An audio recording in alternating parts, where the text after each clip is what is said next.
Listen to that. That's the sound of power and the call of the open road. That's the sound of the newly designed 2019 Indian Chieftain Limited. Yeah, Indian. It's more than a bike. It's an experience and an American icon. The place to find it, Indian Motorcycle of Chattanooga, along with their entire new 2019 line. The open road is calling.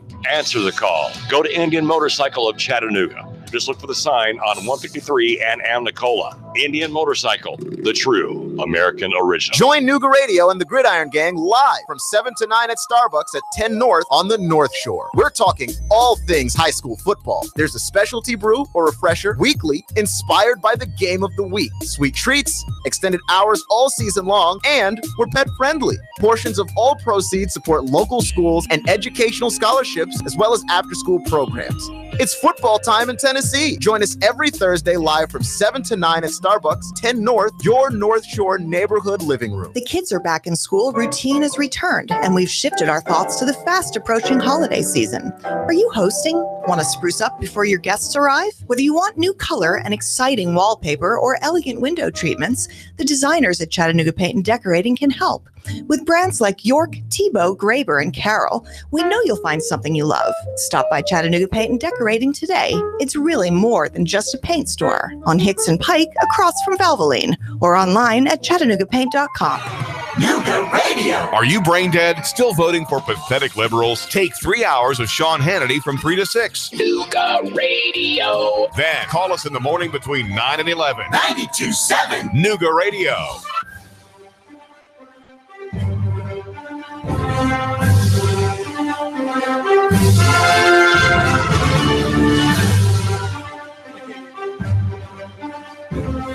You're listening to Nooga Radio, 92.7 FM.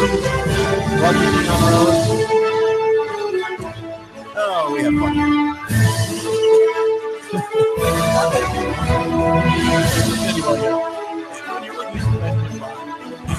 And breaks, and you see us in here cracking up.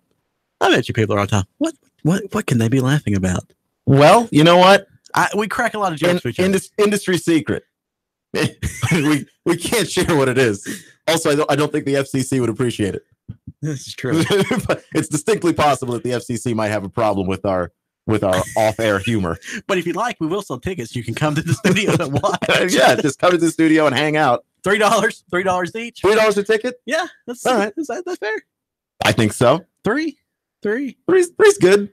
You get $1, I get $1, and then the station gets $1. It's fair. Yeah, that seems fair. Let's do that. Let's do that. $3. That's the plan now. So $3 a ticket gets you in here to listen to our off-color jokes during the breaks, because that's what we do here. We're professionals, kind of. For 20 minutes at a time. for 20-minute bursts, we're professionals, and then it just all starts leaking out. We go back to being goofs, basically. So yesterday, Tennessee. The University of Tennessee, to be specific, played a football game against South Carolina. They lost it. I thought they played a whole lot better overall on the offensive side of the ball than I think anyone expected. And I'm really a fan of the direction this team is headed in. It's better. Every week they're improving. It hurts me to say. Yeah, I know. As a Bama fan, this is just hard territory for you to walk. But every week they're improving. I think there was a little bit of sketch there toward the end on that. I don't think that fourth down should have happened at the end. No, I think that has to do with just a lot with Garantano being A, young, and B, Garantano. Yeah, and being Garantano. It's one of those things that you can't have happen. And look, late game clock awareness is tough to master for inexperienced quarterbacks. Mm-hmm. But yeah, I mean he'll get it. But obviously, I think if you're Jamie Pruitt and you're Tennessee, I think you want to build on this and recruit a quarterback that's an elite caliber quarterback, because it doesn't matter whether you're doing college or pro. You need an elite quarterback, I think, if you're going to have a shot to win. And I mean, you look at Ohio State and what they've been able to do with Dwayne Haskins. He's kept them in games they have no business being in because he's so good. I mean, Shea Patterson is an okay And he's not okay. He's a solid starting quarterback that plays elite at times. And look at what he's done at Michigan. Well, if you take Garetano yesterday, he was 27 for 39, 207 yards passing. So it's not bad. It's not bad at all. But it's just especially when you have a guy like that. And I understand that they fell behind early, so they had to throw the ball a lot. But he's not the quarterback I want throwing the ball 40 And he was times. also beat up last week, too. Yeah. So, he's a tough kid, by the way. I know it sounds like I'm bashing him, but really, he's tough. And then, Callaway was his favorite target. I mean, he had 9 of those receptions for 86 yards. He averaged 9.6 a reception. So it wasn't bad. Could have been better, yes. And a lot of that has to do with just late game stuff. It's just management, and you're the quarterback, which means offensively you're an extension of the coach on the field. Mm-hmm. And if you are not aware of the time, you're not aware of the situation, down in distance, that's obviously going to hinder you and what your coach is able to do. And we saw that at the end of the game. Yes, we saw that at the end. So yeah, I mean, I'm still more or less pleased with the direction that Tennessee's headed in. Did Kentucky end up winning their game, by the way? Kentucky did by 1 point. Okay. So hang on, let me get to that score. I was still farting around doing something else. Yeah. I was like, wait, whoa, that looks like the Kentucky South Carolina game. Yes. So Kentucky beat Mizzou by 15-14. That now here's how that broke down. I watched That's worrying, I think, if you're Kentucky. It is. And, throughout that whole game, Missouri was leading. One last drive, 95 yards is how far Kentucky took it down. On the two, it was 5 seconds to go. Lobbed it to the end zone. Incomplete pass. Pass interference was called.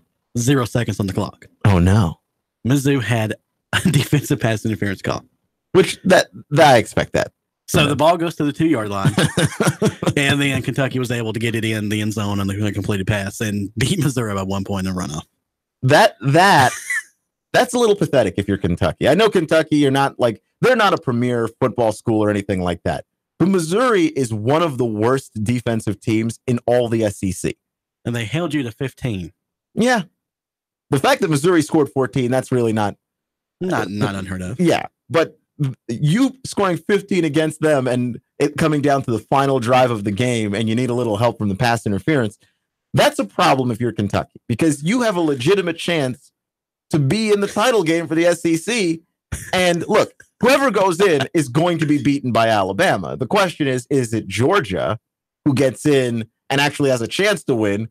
Or is it somehow Kentucky where they just show up and get smoked? Because if you can't get more than 15 points against Mizzou, what are you going to do against Saban's defense that's fast and actually good? Well, I mean, Kentucky is 7-1, so that's going to put them on top of the East with Georgia. So you got that two-way tie there now, which is crazy. And Georgia beat Georgia, right? No, who beat Georgia this year? No, Georgia lost to LSU. Yeah, that's right. That's not even a bad loss. No, I mean and legitimately, I know that people think it's crazy. So next weekend, Kentucky. Yeah, that's right. So next weekend, Georgia has to come to Kentucky, to Lexington. Which could be interesting. I don't believe in your offense and their ability to score points if you're struggling against Mizzou. That's rough. Well, and Georgia's defense is a real defense. But if you take the scores previous to that, A&M, they lost by, it was the final note, they lost by 6. Kentucky beat South Carolina 10-24. Mississippi State 7-28. Okay, well, they've actually put up a lot of points. Previous. Yeah, there shouldn't be a world where you can be schemed into 15 points by Missouri. Like they can score. That's the reason why I'm so disappointed. If this was a Kentucky team that was a defensive, grinded out, and they're not bad on defense. No. But if they're a defensive, grinded out team and that's their identity, I've got no problem with 15-14. No. But that's not their identity. They can score. They've got Benny Snell. He's one of the best running backs in the SEC. You should be able to score more points than 15 against that squad. That's all I'm saying. Well, did they just not show up? I mean, I don't know. I really have no. I mean, I watched the game and it was a struggle. I mean, it really was a struggle. I didn't get to watch the game. I only got to see highlights, but it just looked like the offense was trying to pull teeth. There was nothing. There was nothing there. It was a struggle win. Yeah. That's the only way to describe it. And you can't you can have struggle wins, just not against Missouri. It like if you have a struggle win against Vandy, Derek Mason's a good coach. That's a real defense. I can see you struggling against Vandy. Well, they're not very good, but they have strengths that make it hard for you to win. It's like Copper Basin.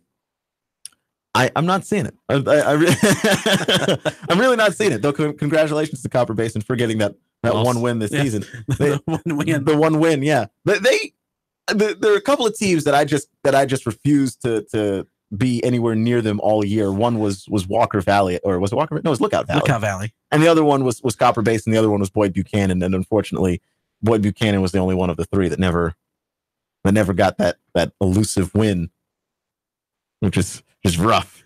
Just real hard. High school football. Gotta love it. Yeah.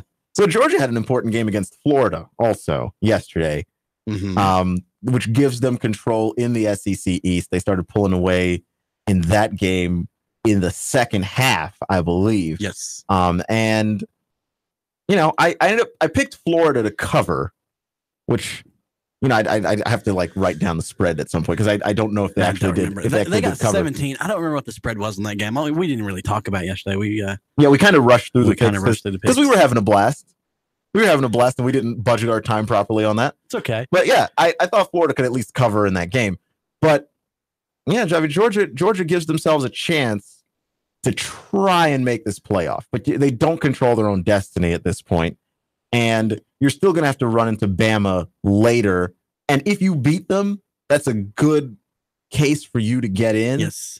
But I also feel like this year, winning your conference title for everyone except Notre Dame, who doesn't have a conference, and which is just stupid. But yeah, if you win your conference championship, that's going to carry more weight this year. But it's not stupid in a way. They get to take all that TV money and keep it instead of hoarding it out to the conference. It's not stupid for Notre Dame to be unconferenced. It's stupid that it's allowed to be a thing. Okay, I'll give you that. Because they have no conference to win. So first off, it's one less game that everybody's playing. They're the champions of life. They are the champions of life, but also, every now and then they get a chance to be actual champions. It's unlike, anything that Butch Jones has ever coached. You're trying to... Oh, this isn't Nick's show. No, this isn't Nick's show. I don't have a swear jar on this show. I can say his name as often as I want to. And I want specifically people to know that I'm making fun of him when I make fun of him. So I don't have a swear jar regarding the name of Butch Jones. The reason why I refrain from doing it is, A, I don't have dollars to just give away to Nick. But also, like, Nick might physically vomit if I mention Butch Jones's name. Like, you just go Butch, and you hear the gag reflex. It's not a pretty sight. I don't think anybody wants. He's already got just the Tennessee orange on. We don't need any more color on him than what's already there. So I say Butch Jones on my show, but yeah, I keep it together on his show. You lost it. Yeah, I lost it right there. I'm sorry. I'm done. No, but it's completely true. Don't want any more color. Nope. That's enough. That's enough color on that guy. The orange, Tennessee orange is enough. Do we need whatever else he had for breakfast? So no, I don't say Butch Jones's name. Well, I would make for breakfast blitz then, wouldn't it? That's true. It would be a kind of blitz. Yeah. I'll give you that. Or if anybody actually mailed him back to us yesterday, by the way. Well, we did request for him to come back via DHL, so we'll see on Thursday if he's actually back in time. You're giving DHL a lot of credit there, so. That's the test, isn't it? If he comes back on Thursday, we know it isn't them. It was definitely FedEx. That's how we know. Oh yeah, someone expressed it. Yeah. So, I like Georgia's chances if they're able to beat Alabama. Yes, I know it's tough to say that anybody is going to beat Alabama, but here's a controversial idea. Just looking at Bama's schedule. Ooh, I like a controversial idea. Yeah, I'm a fan of those.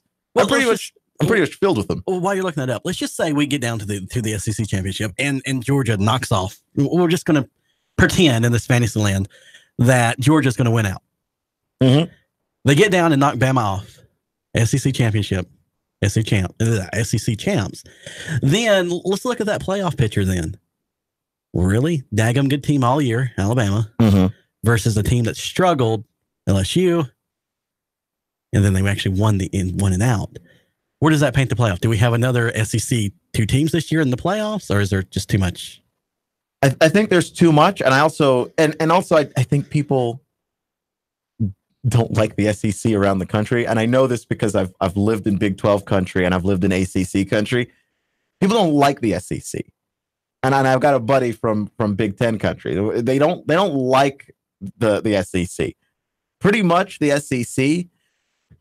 I mean, look at this tagline for the SEC, and it's probably going to show up backwards on the.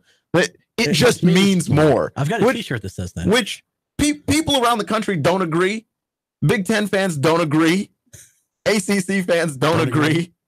You know what I mean? I think Big 12 fans ought to agree because I haven't seen a Big 12 team play defense in like a decade. So it's that they probably should agree. But everybody else they think it's cockiness. They think it's arrogance. I don't think they liked having to admit that Georgia was worthy of a spot last year. Right.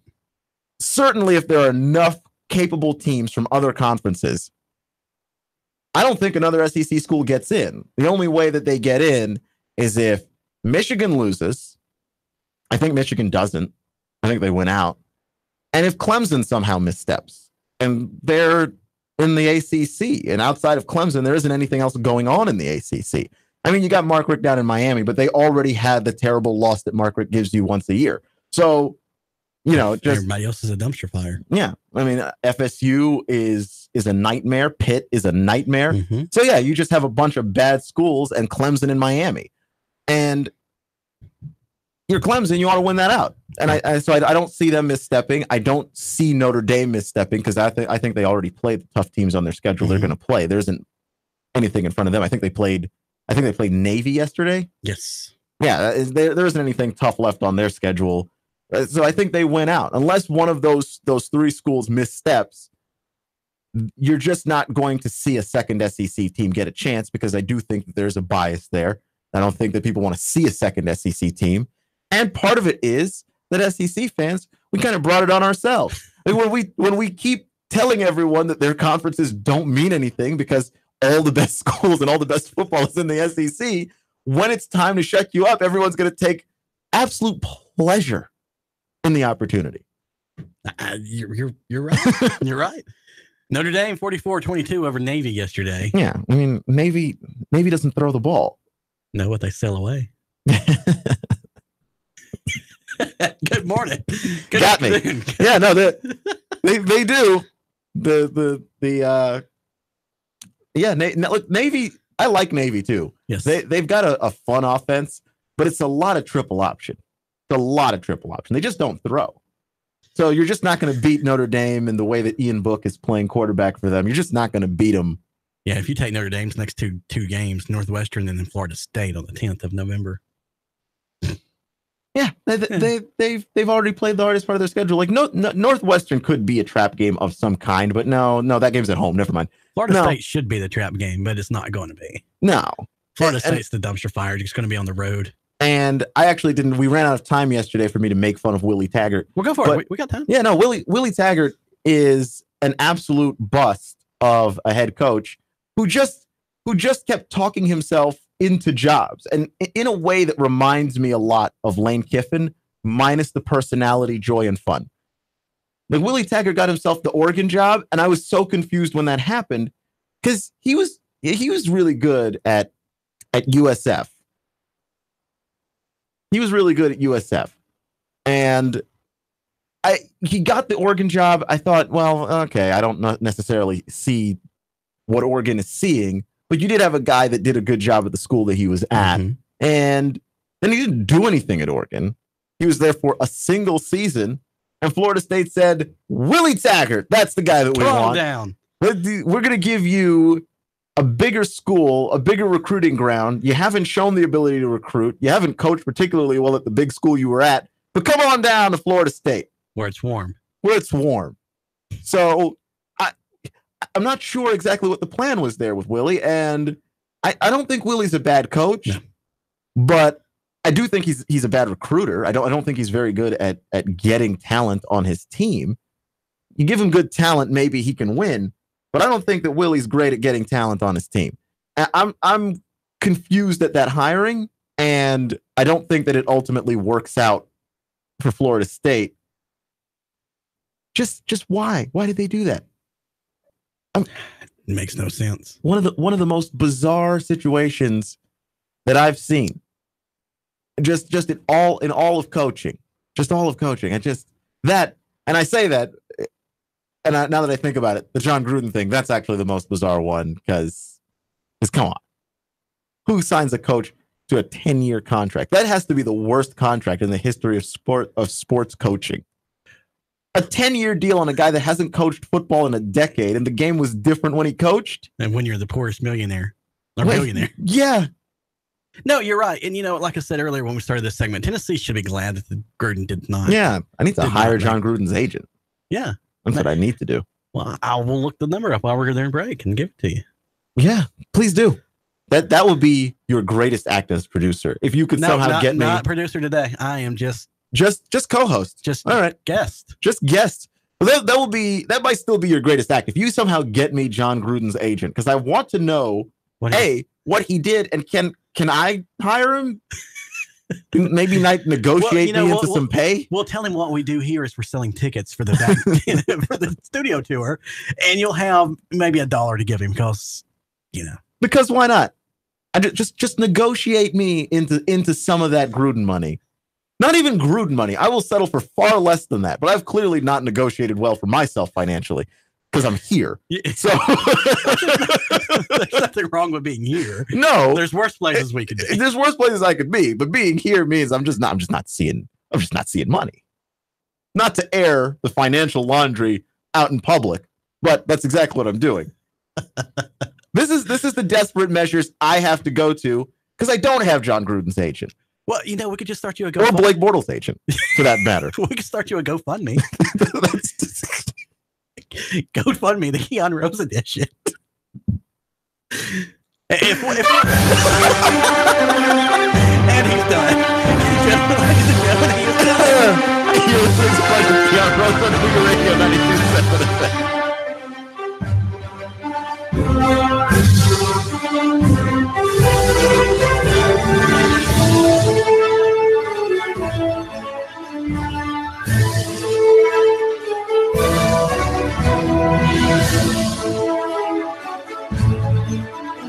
Traffic, news, and information. Nuga Radio. Digital FM 95.3 HD4 and 92.7 FM. 3, 2, 1.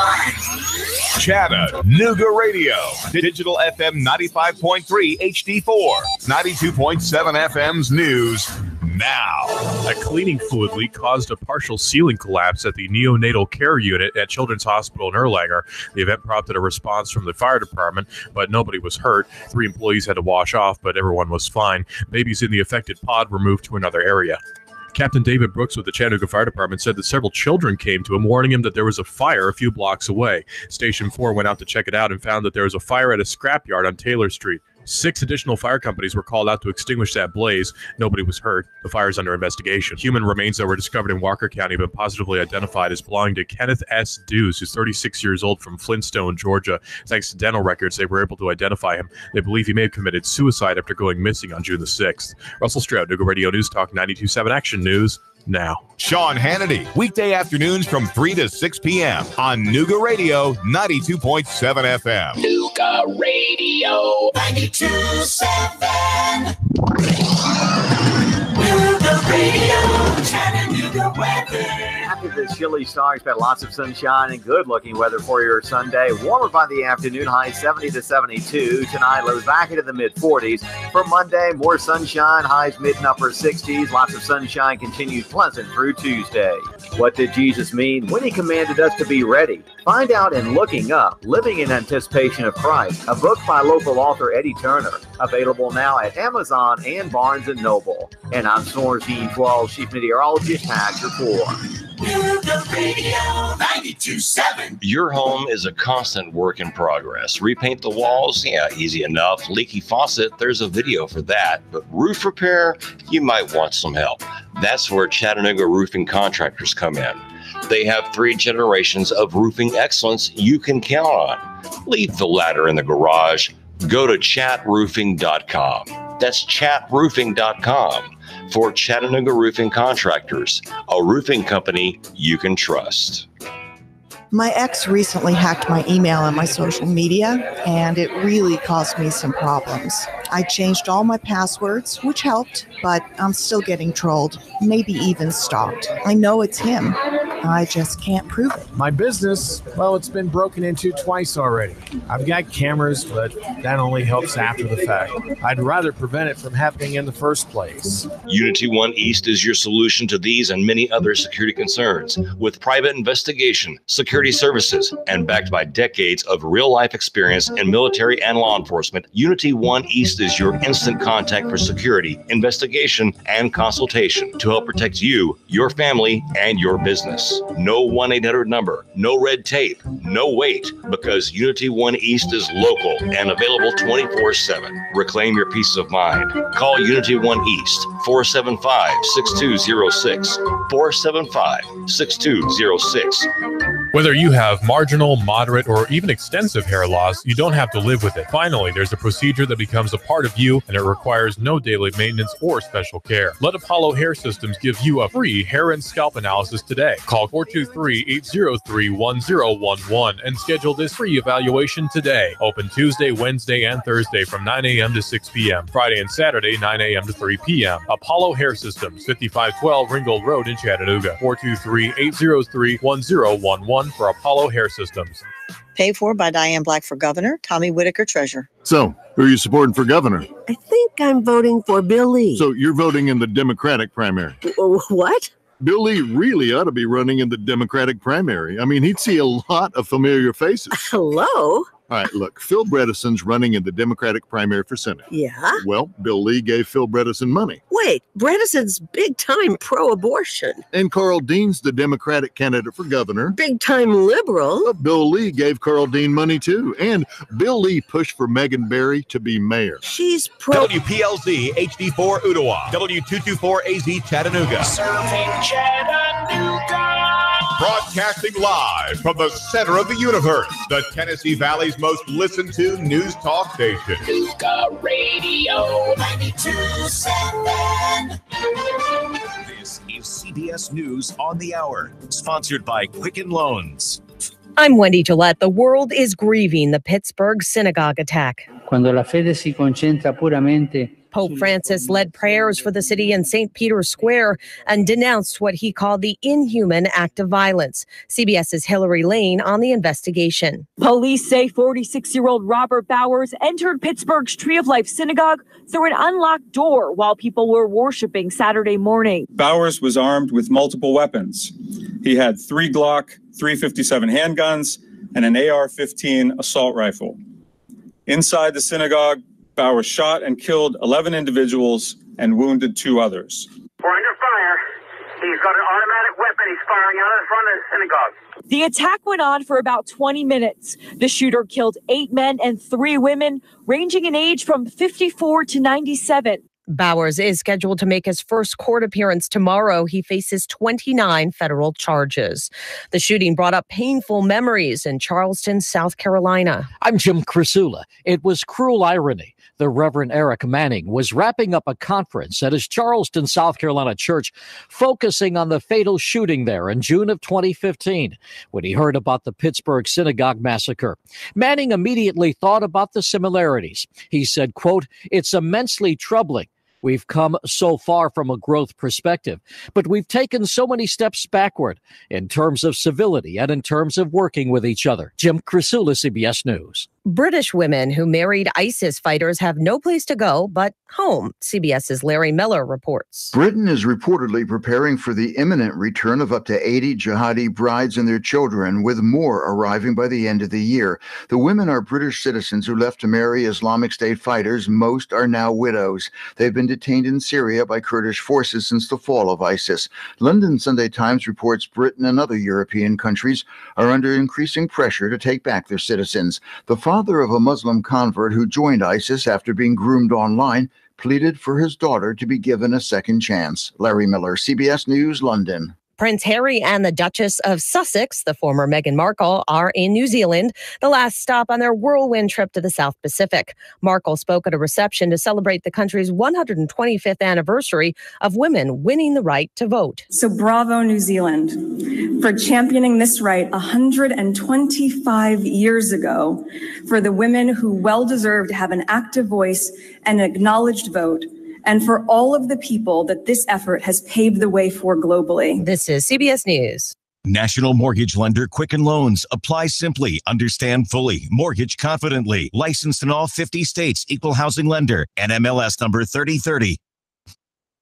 Ready to rock the season? Time for a Target run. Find deals on everything you need to gather round, like squeaky cleaning everything with buy 3, get a free $10 gift card on paper towels, dish soap, and more. Or stocking up from head to toe with a free $5 gift card when you buy any 4 personal care items like toothpaste or shampoo. And for an early bird special, grab a Market Pantry frozen turkey for just 59 cents a pound with coupon. Get in, out, and on your way to Together Time. Target run and done. Pricing may vary, restrictions may apply.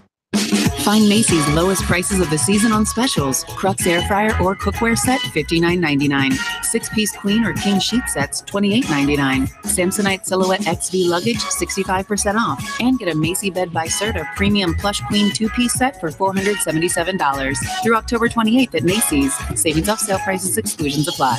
Macy's Star Rewards now offers benefits everyone can enjoy no matter how they pay. Sign up for free in-store or at Macys.com/Star Rewards. Can your dog tell time? CBS's Matt Piper ponders that question. Does your pooch have an inner clock? A new Northwestern University study says animals can judge time. What's special about this part of the brain is that this is one of the first regions of the mammalian brain that's affected by Alzheimer's disease. And study author Daniel Dombeck says there are findings when an animal knows when something is ongoing or at rest may lead to early detection of Alzheimer's in people. He says do an experiment with your dog at night when you add to their bowl. If you take twice as long or 3 times as long, see how your dog reacts. I bet they're going to react in some way that makes you think that they're figuring out that it's taking you longer today and what's going on. Matt Piper, CBS News. A special day for the 12 Thai boys rescued from a flooded cave in July. At this hour, they're watching the soccer team, Manchester United, from the VIP box. They met the team's manager yesterday. Wendy Gillette, CBS News. A good night. 3, 2, 1. Chattanooga Radio. Digital FM 95.3 HD4. 92.7 FM's news now. A cleaning fluid leak caused a partial ceiling collapse at the neonatal care unit at Children's Hospital in Erlanger. The event prompted a response from the fire department, but nobody was hurt. 3 employees had to wash off, but everyone was fine. Babies in the affected pod were moved to another area.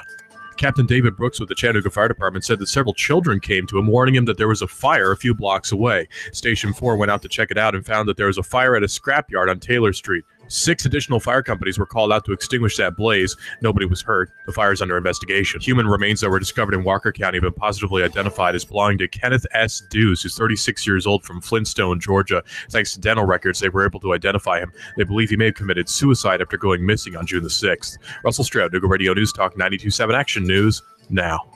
Chattanooga Morning News with Russ and Val. Weekdays from 6 to 9 a.m. on Nooga Radio, 92.7 FM. Nooga Radio, Chattanooga weather. After the chilly start, expect lots of sunshine and good-looking weather for your Sunday. Warmer by the afternoon, high 70 to 72. Tonight, lows back into the mid-40s. For Monday, more sunshine, highs mid and upper 60s. Lots of sunshine continues pleasant through Tuesday. What did Jesus mean when he commanded us to be ready? Find out in Looking Up, Living in Anticipation of Christ, a book by local author Eddie Turner, available now at Amazon and Barnes & Noble. And I'm Storms V12 Chief Meteorologist Hags Report. Nooga Radio 92.7. We just started a family and we're already planning for the future. Michael Levy has helped pave the way to keep our financial future on track. He's local, he knows us, and cares about what's important to us. Don't put your future on hold. Call Michael Levy, 779-7755. I'm Bo Watson, and I approve this ad. This is Hamilton County Mayor Jim Coppinger. Here in Hamilton County, we have been working hard to build a stronger, more vibrant area. Bo Watson has been an integral part of that growth. Bo Watson has been listening to our needs, working to make it happen. Bo Watson is committed to bringing jobs, education, and safety to the forefront of Hamilton County. Bo knows he has a plan, and it's a priority he takes seriously. Vote for Bo Watson for Tennessee's future. Paid for by Friends of Bo Watson, Boy W. Watson III, Treasurer, VoteForTennessee.com. Cougar Radio 92.7.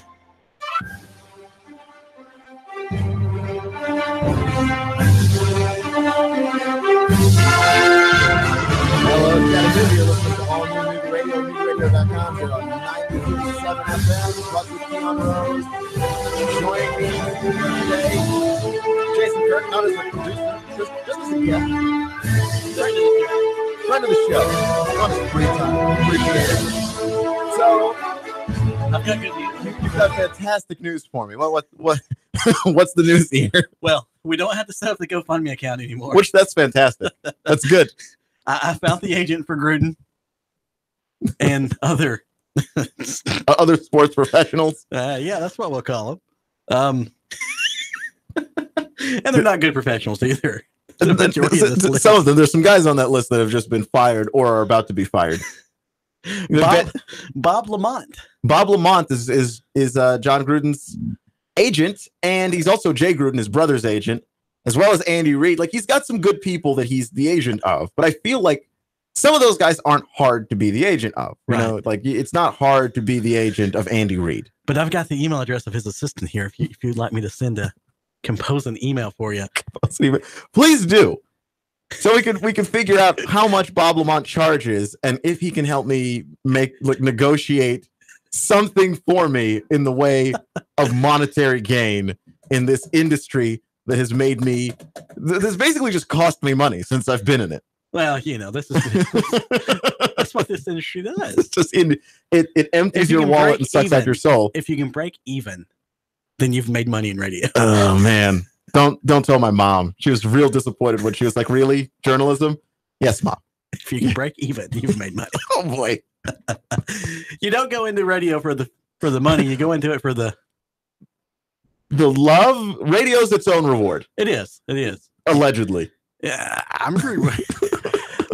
Let me say, I get to work with great people. No, that's true. Everyone here is fantastic. I just personally am a greedy capitalist pig, and then I want money. Yeah, okay. That's all. So Bob Lamont, we'll be reaching out to you, and I want you to figure out if you can get me a 10-year deal somewhere, like what you got with John Gruden and the Raiders. Because come on, you have to. I don't know Bob Lamont personally. I'm just saying that's genius. I could be your agent. Could you negotiate that for me? I mean, look. Yeah, because then let's make a phone call. Right now. Oh man. So there we go. I no longer have to start a GoFundMe page. I'm going to try and hire Bob Lamont to be my agent. He's the agent of John Gruden. Or we can just start you a GoFundMe page. John Gruden is unfireable. I might actually need the GoFundMe page to help me pay for the agent. Because I mean, logic. Because Bob Lamont is not walking through the door for anything less than whatever is 15% of Andy Reid's contract or whatever it is. Like he's got 20 coaches on his list of people that he's represented. And some of these people, like Ben McAdoo got fired after one season, and Pat Shurmur's about to get fired after maybe two. He's got a tough job cut out for him. So the Preds last night, they lost to the Oilers 5-3. Rough night. What went wrong in that game? I didn't get to catch the game. I was on the road driving, unfortunately. I was fiddle farting around, so I didn't get to catch all the game either. But it was, from the highlights I saw, it was just brutal. Predators couldn't get anything going. The only thing, Philip Forsberg, 3 points. Predators had 3, so he scored all 3 goals. He got the hat trick. Which is cool. And he's always going to be one of the functioning parts of the team, even on a night when they have a bad night. Oh, right. Yeah, he's averaging points per game right now, 3. Which is amazing. On the season right now, he's got that's early MVP talks kind of good. He's got 11 goals on the season already, and he's played 11 games. That's really impressive. So, that's MVP kind of play. So I'm looking forward to seeing more from him. I'm going to see if I can get up in the next few months here and catch a game. But yeah, I like Forsberg. It's just you can't give up 5 goals. No, you can't. In that, like I said, if you look at Forsberg had all 3 points. Johansson had some assists. PK Subban had a couple assists. And Forsberg though 7 shots on goal by himself. By himself. 7. That's pathetic. It really is. I say this all the time in football. If your offense scores 24 points, your defense should be good enough to hold you in there for a win. Mm-hmm. If you give up, or if your defense holds somebody to 21 or less, you also should have a good enough offense to win. And I thought if you have Forsberg offensively by himself giving you 3 goals, that should be enough for a win. Like 3 goals, I think in a hockey game, that should be good enough for a win if your defense is also playing well. And the fact that you gave up 5 tells me your defense isn't playing well, and no team in no way can you win with a defense playing like that. It's just not possible. But that's not the only time this year they've gave up. If you look at the Sharks game, they gave up 5. The Devils, they still gave up 3 when they played the Devils. They gave up 3 when they played the Flames. So that's the point of concern, because the defense was the calling card of this team when they made that run to the Stanley Cup final. Against the Hurricanes, they gave up 4. That's telling. That's something that does need to be addressed. Now, you've managed to win because you can win offensively, but you look at all the different things that you need in different sports to win once the playoffs roll around. I think the Preds are still good. They're going to be fine in the regular season. They're going to win lots of games. But when you get into the postseason in baseball, you need relievers. Right. In the NFL, you need a quarterback. In the NBA, you need shooters. Mm-hmm. In the NHL, you need defense. If you don't have a good back line, you don't have good goalkeeping, you're not going anywhere. Well, you got to think the only 2, if you really think it, the only 2 defensemen that Nashville has is PK Subban and Austin Watson, and that's it. So if you've got a line with PK and you've got another line with Watson, you have to have another elite player. That's something they need to address. I'm going, maybe somewhere around the trade deadline, see if you can move some pieces around and get yourself some more depth on that back line, because that is a problem. The fact that even when you win, you're giving up 3-4 goals a game. That's not good enough for a team that I think should expect to be a Stanley Cup final caliber team. They're just too talented on the offensive side to let an opportunity like this slip away. Windows like this don't stay open forever. And you can't really blame everything on the defensive line too. You've got a very young goaltender in there right now in UC Soros. Great goaltender, but still young. Mm-hmm. Peck is still out on the injured reserve. So this is the other thing with hockey too. You have a guy like people just put this stuff together. You have a guy that maybe struggles in goal, and then all of a sudden it just all comes together and it works. I don't know why. You don't ask me why. I don't know. Like I think things are going to start to work out for him down the road. It's not like he's had games where he's blown it. No. Obviously, the record of this team, what are they 10-4 now after last night? You caught me off guard. I know that they won, I think, 10 games. I didn't know. They're 8-2. Are they 8? Okay, they're 8-2. So yeah, this is a team that they're capable of withstanding the growing pains of having not the best depth on their back line, and a young 8-3. 8-3 now, because so after last night that was their 3rd loss. Yeah, so it's definitely possible for them to right this ship and regroup. It's very early in the season, but I just don't like when defense is struggling. You need to figure something out, and you need to figure it out quick, because I don't think you can really legitimately make a playoff run with just offense, not in this sport.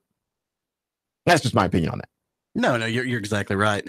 And it's sad even too, the 3 stars of the game, the only one was Forsberg for Nashville. Oh boy. If you UC Soros, I'm just trying to look at the stats here. 1 for 11, so he let 1 come in on the first period. And then he saved out 11. And then the second one, he let 2 in, saved 15. And then in the last period, he let 1 in and saved 8. So he was 4 for 34. So he still saved 30 shots. Not horrible. Yeah, no, that sounds like a decent night. But then I just think that when you're giving up five goals, I can't put that all on the goalie. That, and how many of those were 1-on-1 or running? Right. It's just, I can't put that all on you. There has to be some measure of responsibility given to the back line and another level of responsibility just given to general transition defense, which I think the Predators haven't done a great job of this year either. So that's something that just needs to be sorted out. But the season's long, and I believe they will actually sort it out. But you have the talent to make a run. There are just things you need in this sport to make a run, and we're not seeing that very early from the Preds just yet. But again, on the offensive side of the puck, no problems there. If this team can score in bunches, and that's what's been their saving grace is the fact that they can score. And they're not going to have too many nights where it's just Forsberg. Right. So I'm not really worried about, well, can this team continue to be number one? Yes, they can. Can this team make it to the playoffs? Yes, they can. Can they make it back to the Western Conference final? Yes, they can. But if they're going to go to a Stanley Cup final, that's got to improve the defense. Yeah, I 100% agree. So I'm going to shift gears here to the NFL because we've got the Falcons on a bye week and we've got the Titans playing today. Who are the Titans playing today? They're on a bye week too. On a bye? So like both of the teams from up and down the road on a bye. Up 24 with the Titans, down 75 with the Falcons. But I think this is a good time to assess both of these teams. With the Falcons, I cannot stress enough how much they're not on the bye week. They play Monday night. Okay, they play Monday night. No, not this Monday. Next Monday. Okay, so you're on the bye week. So the thing to stress with the Falcons is just how hard it is to win in the NFL. It's a tough place to win football games, and most teams win by an average of 3 or 4 points. Mm-hmm. And so one year you could have a great year. The next year you could bring back all of your players, which the Falcons have done. They have had some injuries this year, but you could return almost all your players and then have the season that they're having now, where they're 3 and 4. And I was going to ask, last year they did okay. Year before that, they did amazing. So how do you keep the same players around and you turn to poop? Well, part of it is, last year, like you said, they were okay. They didn't turn to crap. But part of it is they play in the toughest division. And so you bring back the same players, and the other teams in your division, they're getting better. I mean, there's no denying the fact that with Marshawn Lattimore added to the Saints, that defense got better. Yes.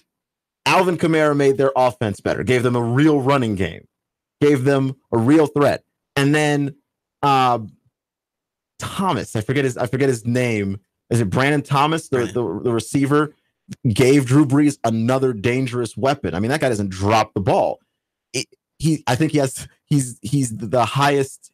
He's got the highest percentage of catches for being as targeted as he is in the NFL. And then you've got Drew Brees, who's possibly the most accurate quarterback who has ever played the game of football. I mean, the Saints are tough. Then you've just got Cam, who is a one-man team with the Carolina Panthers. Not that they don't have weapons everywhere else, by the way. Greg Olsen, Christian McCaffrey, and then that defense. The back end of that defense is bad, but the front end of that defense, the front seven, that's terrifying. And then the Buccaneers are talented. They just underachieve constantly. So you're playing in the toughest division in football. You're just not going to have a stellar season year after year after year. And then, you changed offensive coordinators, and Kyle Shanahan is the better of the two coordinators. Not that you can't win with Steve Sarkisian, but because Sarkisian's they've been better this year offensively when you look at the numbers. It hasn't resulted in the wins, but that's part of the schedule that they've played. And I just pulled up the schedule and then I closed it for whatever reason because I have no idea why I did that. That's okay. I got you back. All right. But the schedule that they have is just a brutal schedule. I mean, you look at the games that they've started. They opened the season with the Eagles, defending Super Bowl champs. They played an ugly game there. They really should have won it. Yep. Then they lost by 5 on that game, 12-18 is what that was. So yeah, they didn't lose by very much. It was just such an ugly game, though. That I think my math is not that great. There's a bunch of penalties. I'm really bad at math. You could have literally said any number that wasn't a double-digit number, and I probably would have believed you. I just go ahead and agree with people on math because it's not my strong suit. And then they went to the Panthers and beat the Panthers. Yeah, which that ended up being a shootout. Then they played the Saints, which they went to overtime with that game and just lost the shootout against Drew Brees. Yep. That'll happen. Like, that doesn't mean you're bad. And then the Bengals made their way down to Atlanta and lost by one. Lost by one to a team that has one of the top 4 defenses in the league, and B, has AJ Green playing probably some of his best football. Again, losing these games when you look at who they were actually playing. I just can't look at this and say that this is a bad football team. Okay. The lost to the Steelers. That was a big loss, though, 17-41. Yeah. Nobody showed up that day. No, nobody showed up that day, but part of it is, Pittsburgh is having trouble playing without Le'Veon Bell, but Atlanta's got a weakness on defense. Their defense is very good. It's very fast, but they sacrifice size to get that speed. They're a small defense. And you're Pittsburgh and you kind of lick your chops a little bit and go, we've just got big receivers everywhere. We are specifically designed to beat the Falcons. That's just a team that is your kryptonite. They've got Juju Schuster-Smith. They've got Antonio Brown. Has he bought a car yet, by the way? I have no idea. Huh. But you should. He's got the money. He's got it now. But yeah, so you just look at the Steelers. That's just not a good matchup for Atlanta. Tampa Bay, they did beat Tampa Bay, though that wound up being closer than it should have been, and they did beat New York, even though that's closer than it should have been too. Yep. But the schedule doesn't get better for them. No, because then they go to Washington and play the Redskins, which it's a game that they should win. But the Redskins have this really, really crappy way of just playing keep away. They score very early in games, and then they just hold the ball. They run, they have drives that take forever and end in nothing, and they'll kick a field goal, but they'll just kick for the rest of the game. And you're trying to have this comeback, and they just waste the time. Uh-huh. The Redskins are a tough team to beat because they just have this awful way of playing football. It's ugly, but they win. I don't know why. Then you've got to play the Browns. Tough defense. Baker Mayfield is playing really good. That's not an easy, that feels like a gimme. It's not a gimme. Nope, not anymore. It's not. You got the Cowboys, who can exploit a smaller defense. And if you get a good day from Dak. I was going to say, you have to get a good game out of Prescott, though, to do anything. And Prescott, as you and I both know. It's a roller coaster with Dak. And I think you can also specifically game plan to make his life difficult. If you make Dak read a coverage, he can't do it.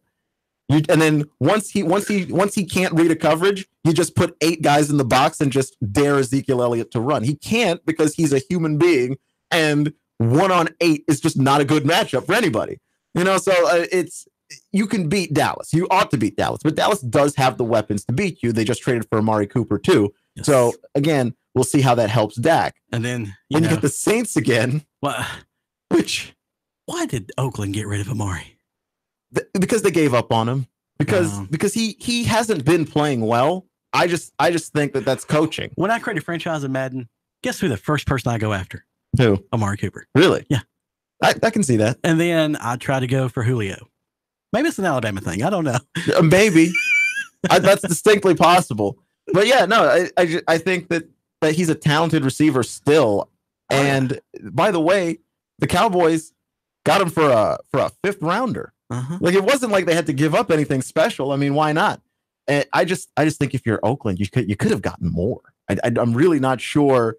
I don't know who's Gruden. Yeah, I'm not sure who's directly involved with the trades there. But if I'd have known that you could have fleeced them for Amari Cooper that early, we could have probably handed Sam to him and got you got Amari Cooper to come here and be our ops manager. Hey, oh man, could you really see Sam being no, and then of course you're the Raiders and you got back Sam. I don't know exactly what you're supposed to do with any of that. Sam will tell us stories about how he used to be super duper athletic, but those days are gone. They ain't coming back. long gone. And then, like you said, Atlanta goes to New Orleans and plays with the Saints again. Yeah, but and that went poorly the first time, just because. Look, it's going to be a shootout. You're not going to stop Drew Brees from scoring. Then they play the Ravens. That's a legitimate defense. Legitimate defense, but it depends on how well Falco. Yeah, like Flacco's not going to give you Captain Falco, and Star Fox. No, yeah, it depends on what Joe Flacco does. Then you got Aaron Rodgers the week after that. The Cardinals, you'll beat the Cardinals. They're bad. But then you get the Panthers again. You get the Bucks in Tampa. So you're not. But at least the last game of the year, you're not cold. And this is true. So, but you get a tough schedule. I just don't think that the Falcons are going to make the playoffs. But I don't think that they're missing the playoffs because they're a bad football team. I think they have the toughest schedule in the National Football League because they play in the toughest division. And the Saints right now are better. And I think the Panthers right now are better. It's just rough. They need to figure out what they're going to do on that defensive side of the ball in terms of getting size. And also, I think that they need to figure out how they're going to boost some of their depth. They really have hurt them. Devontae Freeman hasn't been healthy all year. It's been a tough go for the Falcons. We'll get to the Titans and the Knicks next. What's the Radio 92.7 FM.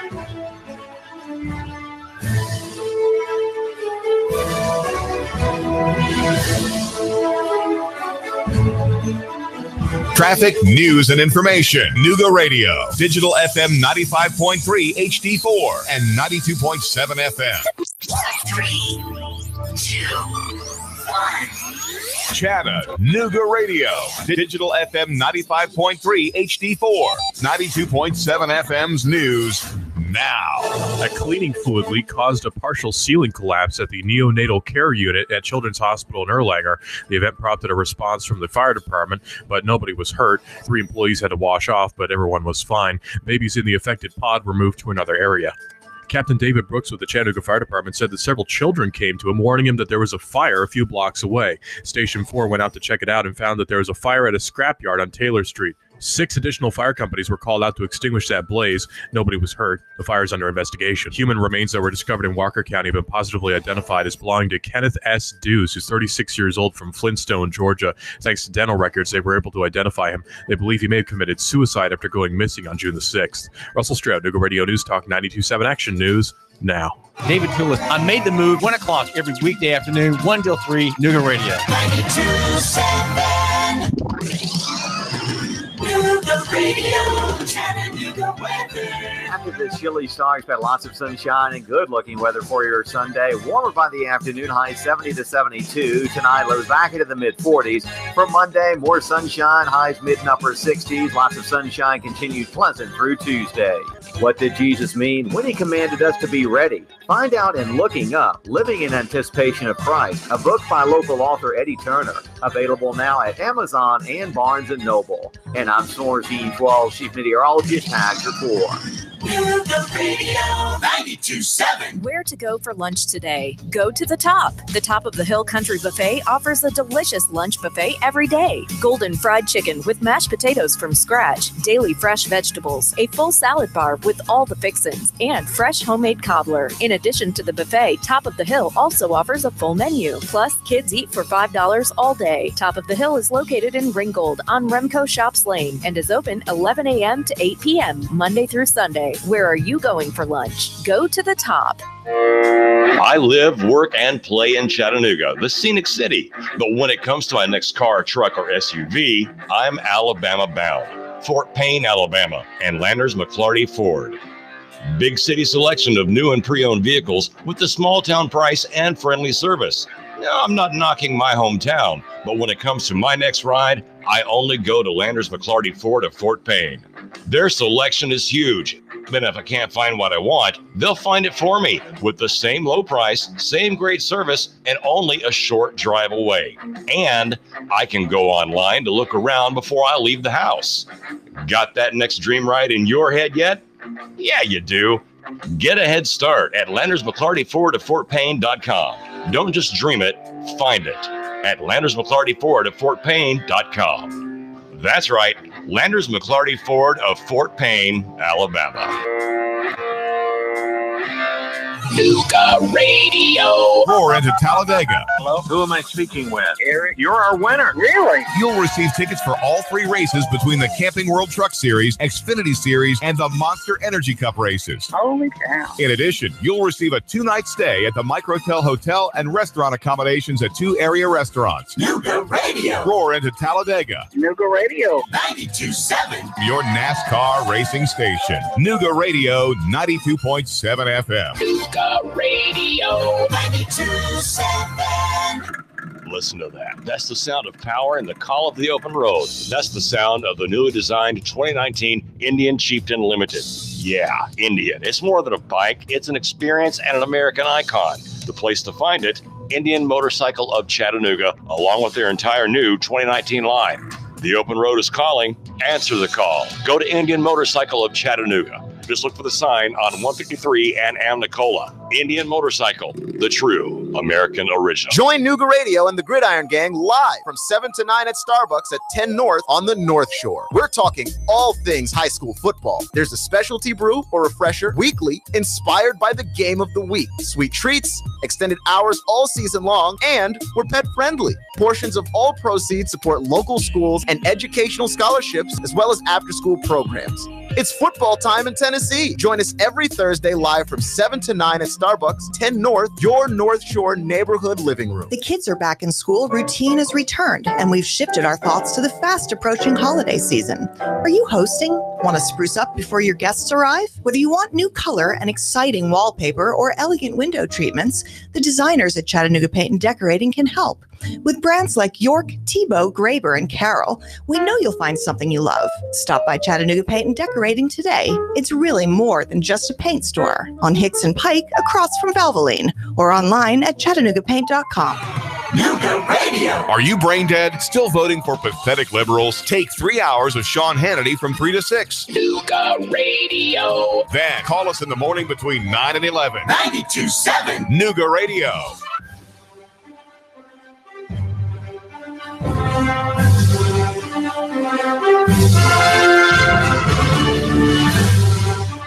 You're listening to all new Nuga Radio, NugaRadio.com, here on 92.7 FM. I called my last segment, got a correction here from Val. News can help out because we're all a big fan. Claim to be an accurate sports team. No, that's true. That's true. Just spouting off sports opinions. But I for me, it was just like I knew Michael Thomas's name. I just couldn't remember it in the moment that I thought of it. Yeah, Michael Brandon.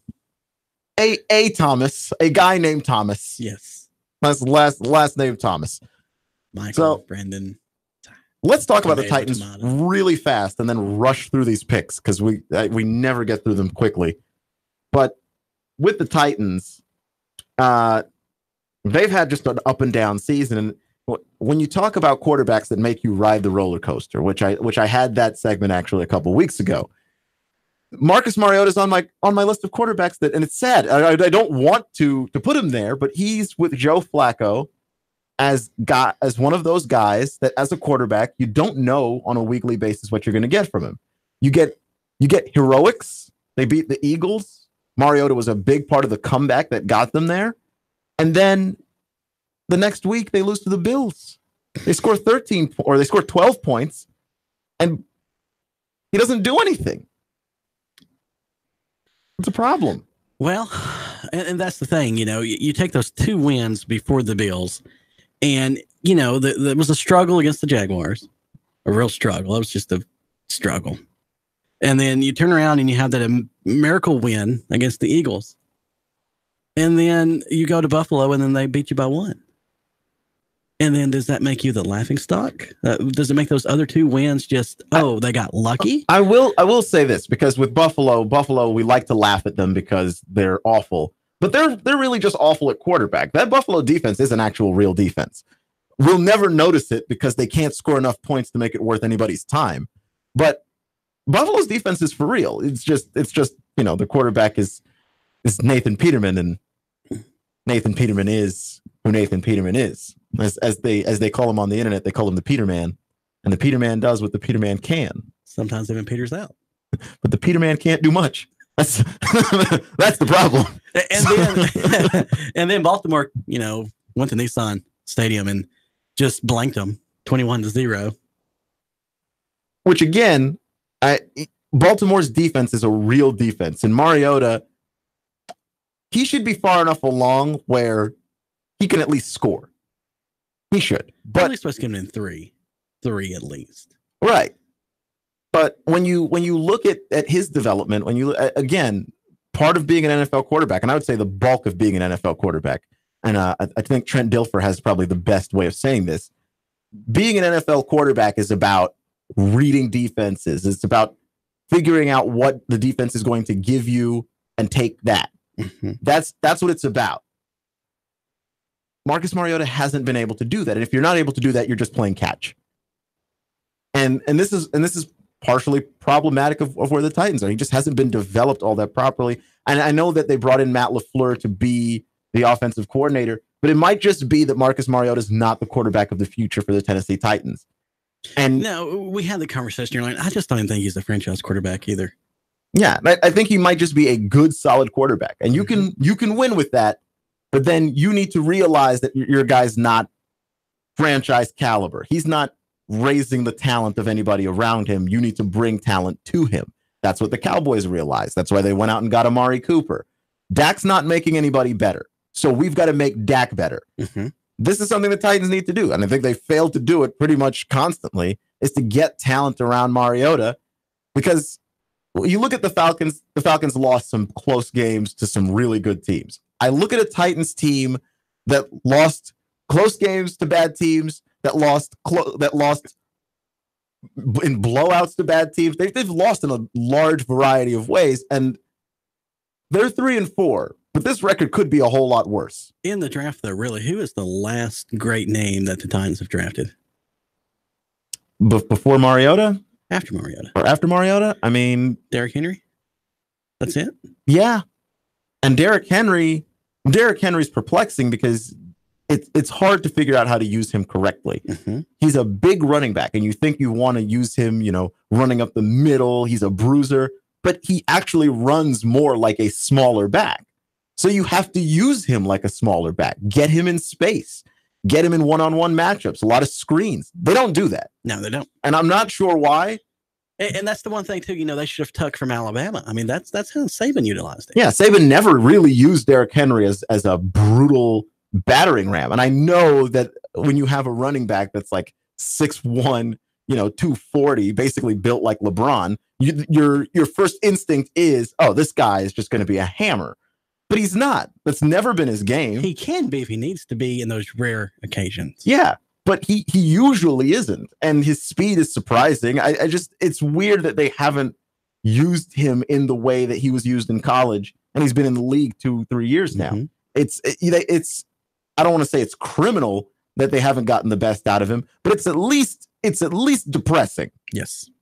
So I want to see them get more out of him. I want to see them do a whole lot better when it comes to using Derrick Henry properly.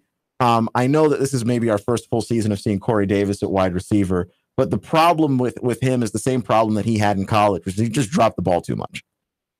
Great hands, playmaking ability, but he starts to look upfield before he's actually caught the football, and he drops it. And it happens a lot. There's huge gains that get erased because he doesn't hang on to the football because he's so ready to run before he's caught it. It just falls out of his hands. But that's a training thing. That's a coaching thing. Yeah. They'll have to. And this is rookie year, so he'll get better. Technically, yeah, because his original rookie year, I think he tore a tendon in his foot and didn't actually get to play. So if this were the NBA, he'd actually be eligible for Rookie of the Year this year. So yeah, I get all that, and I understand that he's going to get better and he's going to develop. Yes. But in the meantime, your question is, who's going to be throwing him the ball? Is it going to be Marcus Mariota, or are you going to move on and try and get somebody else? That's the real issue. And I don't think Tennessee's studying that though. I don't think so either.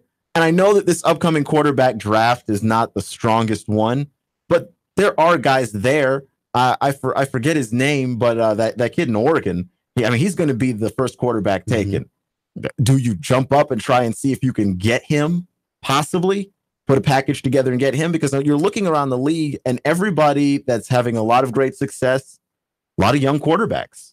You know, it's but Mariota is still young in he's still age. very young. I think he's 25. He's certainly very, very young. The question is, because the real question is, can the Titans, and let's just not even look at players right now. Let's look at the actual coaching staff. Do they have the right now? Now Vrabel's not. Yeah, let's give Vrabel time. Let's give him time. He's 7 games in. But below him, do we have the quarterback coach that we should have? Do we have the offensive line coaching that we should have? That's where they really need to look to make changes. Probably. And I don't know the answer to those questions. I know you just hired Matt LaFleur to be your offensive coordinator. I think you need to give him some time too, because, you know, you look at what Kyle Shanahan was able to do with Matt Ryan. It took him 2 years before Matt Ryan was the MVP caliber quarterback. And then, you have second year with Matt Ryan, Steve Sarkisian. The first year was The second year, despite the fact that the record is worse, Matt Ryan, Julio Jones, that offense is statistically better. Yes. So you do need to give an offensive coordinator a couple of years when you bring him in. It's not magic. He doesn't show up and fix everything.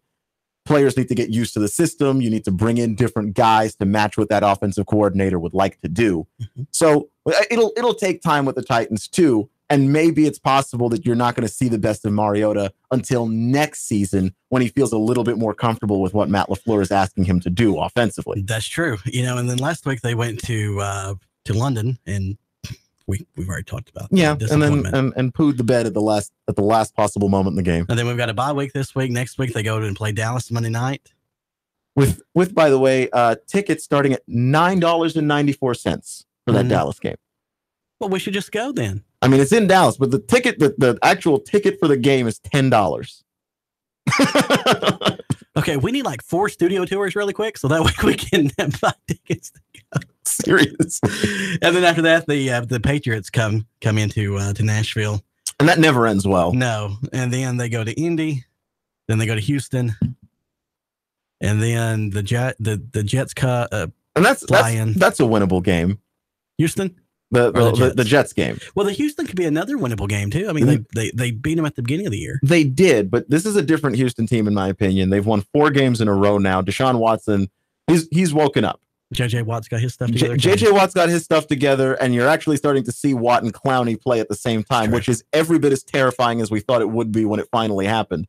Yeah, I just this is a different Houston team than the team that started the year. They're going to lose that one too. The Jets, though, should be a winnable game. Yeah, Darnold's really good, but that defense that they've got over there in New York is awful. And then Jacksonville's a winnable game because Blake Bortles exists on this earth. And then you got the Giants, which is also a winnable game. Because Eli Manning exists. Because Eli Manning exists on this earth. The Redskins game is a winnable game. I think that any team playing the Redskins, if you can play the same ugly style of football that they do, you can beat them. And they're going to do it in Nashville too. Yeah, no, it's going to be entirely hideous. Yes. There's also no tickets listed for that game, like no ticket prices listed for that game at all. And then the Colts on the 30th finish up the season for Nashville. So look, if you're the Titans, you actually can win a lot of these games. Your division's not very good. I think Houston's the class of the division, and they're only just now getting their act together. Indy's not good. They're bad defensively, and there's no running game on the team, and it's pretty much just luck. And Jacksonville's Jacksonville. I mean, this is still a very winnable division. It's wide open. It's just a matter of, can you get your team and can you get the offense specifically on the same page? Because the defense has done a tremendous job. When you look at the games that they've lost, they haven't been blown out of anything that they've played. You know, they held the Chargers to 20, held the Ravens to 21, held the Bills to 13. Held Philadelphia to 26, and Philadelphia had just started Carson Wentz that game. There hasn't been a game over 30. Yeah, and that's, you know, and the That's first good. one with that Miami game was the last time I think Miami had Tannehill. So like the last time Miami had their actual quarterback, and scored 27 points. Even then, I thought that wasn't a bad game for the defense. The issue here is, can the offense keep up and reward the defense for playing well for most games? That's really what it comes down to. Speaking of Jacksonville, by the way, they lost 18-24 to the Eagles in London as well. Of course they did. What was the Blake Bortles stat line? It sucked. Because I'd love to laugh. 286 passing yards, 3 touchdowns, 1 interception, and 28 rushing yards. See, the 286 passing yards is deceiving. I'm sorry, that was wins. Oh no, 286 as well. I'm sorry, so that was right. No. Blake Bortles is king garbage time. The game's already over, and he's slinging it across the yard like they have a chance to win. They don't, but he boosts his stats this way. Nobody. How about this? Nobody has a higher passer rating in the NFL in the last 6 minutes of a game when the game is out of reach. He was 24 for 41. Oh my gosh. 286, 1 touchdown, 0 interceptions, and then 21 points total. Wow, 24 for 41. Horrible. Yeah, it's awful. And it's the kind of stat line that you can only get from one Blake Bortles. 43 rushing yards for Bortles. Have he got the mercy. most. He was also the leading rusher of the game. Hyde only had 11. Westbrook 9 and Yeldon 7. Blake Bortles is actually athletic, though, is the thing. He just can't throw. Okay, well, just make him running back. He's a pretty athletic guy. I mean, when he has to escape from the pocket and run around, he actually can do it. So let's just look at some of these picks here. We've got less than 7 minutes, so there's no way we're going to make it through all of these, but let's try. Baltimore at Carolina. Baltimore at Carolina. This is an interesting game. Carolina just woke up their running game last week. Christian McCaffrey looks damn near unstoppable. But let me say this, though. Baltimore's defense is insanely good. And Joe Flacco has been, even though he's been inconsistent, his highs haven't been too high and his lows haven't been too low. And that gives me a lot of hope for the Baltimore Ravens today playing Carolina. The two teams, the Ravens have the better defense. And I think that even though Carolina's got a slightly better offense, just going up against this Ravens defense that just they've got more sacks in the league than anybody, more tackles for loss. League in sacks. Yeah. So I'm going to go Ravens. Yeah. Phil. Cleveland at Pittsburgh. Cleveland and Pittsburgh. Man. Just depends on, it really depends on the kind of day that they have from James Conner. What does CBS have as the over-under on that one? They have 8 points in favor of the Steelers. Huh. I think the Browns can cover at least. I don't think the Browns win. No. But I think the Browns cover. The offensively, look, Baker Mayfield is throwing the ball at an exceptionally high level. I know that his stat line reads 6 touchdowns on the season to 5 interceptions, but part of this too is that Cleveland receivers are simply dropping the ball. Yep. They have the highest drop rate of all receivers in the league. And there's no wide receiving core that's dropped the ball more. I'm going to go Steelers, but I think the Browns cover. Yeah, Steelers should take care of business against them. Denver at Kansas City. Denver and Kansas City. The Chiefs are 9.5-point favorites. Denver is not very good, and Kansas City is at home. If they were in Denver, I think this might get a little different, but Patrick Mahomes has already thrown 22 touchdown passes this season. Little beast, man. Little beast. Only 5 interceptions. Also, the Broncos quarterback is Case Keenum. Yes. Whoever that is now. A man who is not very good. The Jets fly their way to Chicago and play the Bears.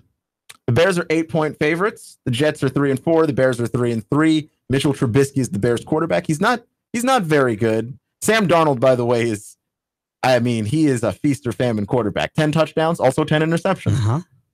But the Jets are terrible, and the Bears have the advantage in coaching. Matt Nagy is their head coach, and he's the most creative coach in the NFL, in my opinion. Yeah. I mean, he's found a way to maximize Trubisky in a way that I didn't think was possible.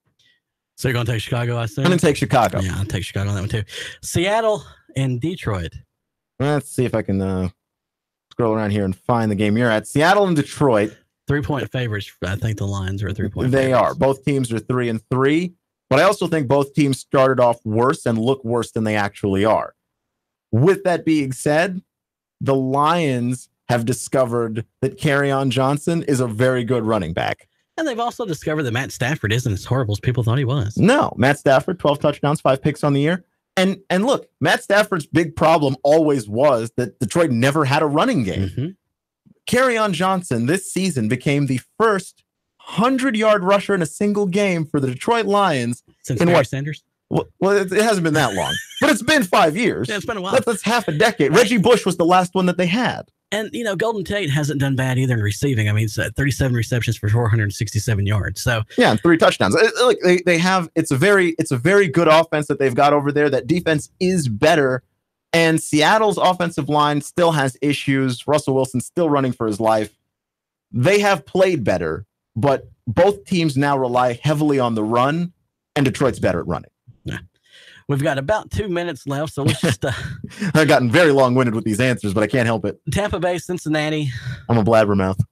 That's okay. Tampa Bay, Cincinnati. I'll keep this one short because I just don't think that Tampa Bay is very good. I think that Jameis Winston, same draft classes as Marcus Mariota. I gave up on Jameis Winston much earlier. I think that Cincinnati's got a great defense. Andy Dalton's not great, but he's okay, and he's got AJ Green who makes him better. Yes. Washington, and your pick on that one would be, I guess, Cincinnati? Cincinnati, yeah. Okay. Washington at the Giants. This is a game that the Redskins ought to win. This is what, the fourth time in a row that the Redskins have gone up against the Giants when they have been better than the Giants, and they lost every one before this one. I don't really see why this should be different, but the Redskins have perfected ugly football. Yes. They've perfected it. Now that they've added Adrian Peterson and can actually run, they have really perfected hideous football in a way that you would not believe. But no, the Giants have problems. Pat Shurmur doesn't look like a good coach. Odell Beckham Jr. is trying to be a team leader by calling out everyone in the locker room on TV. Yes. In interviews with Lil Wayne for whatever reason. So Eli's not that great either. And Eli is terrible. Eli looks dreadful. I'm going with the Redskins on the road. They're the 1-point favorites. Yes. But the Giants are 1-6 for a reason. Right. The Colts take on the Raiders. John Gruden and Cluster. I mean, this here is the doo-doo bowl. I don't know who's going to lose this game worse, but maybe they just play to a tie. Like there's nobody scores. At least Andrew Luck, though, is one of the most politest quarterbacks in the league. Yeah, and look, quietly, Andrew Luck has thrown 20 touchdown passes so far this season. The Colts are bad, but it's not because they can't score points. They just can't defend anybody. Mm-hmm. The Raiders can't defend anybody because they traded away Khalil Mack, and they can't score points. And if you take Derek Carr too, I mean, he's only 7 touchdown passes with 8 interceptions this year. Yeah, he's been bad. But they Luck gave has him had a big well. bucks. He's got 8 picks, but I mean, the 20 touchdowns tells you that Indy can score. And if you're talking about two bad defenses going up against each other, I'm going to go with the guy that's thrown for 20 touchdowns as opposed to the guy who's only thrown for 7. Okay. And then one last one that I actually would half I care about, the Saints at Minnesota at the Vikings. The Saints at the Vikings, a rematch of the NFC title game last year. Short answer, Saints, because they have Drew Brees. That's the best answer I can give. Yeah, I mean, they have Drew Brees. Kirk Cousins is doing all right this year, too. But Drew Brees hasn't thrown an interception yet. And New England's at Buffalo on Monday night. New England at Buffalo. That's it. Yep, that's it.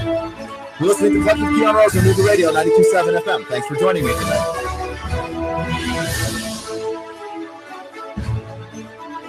Traffic, news, and information. Nuga Radio. Digital FM 95.3 HD4 and 92.7 FM. 3, 2, 1. Chatter, Nuga Radio.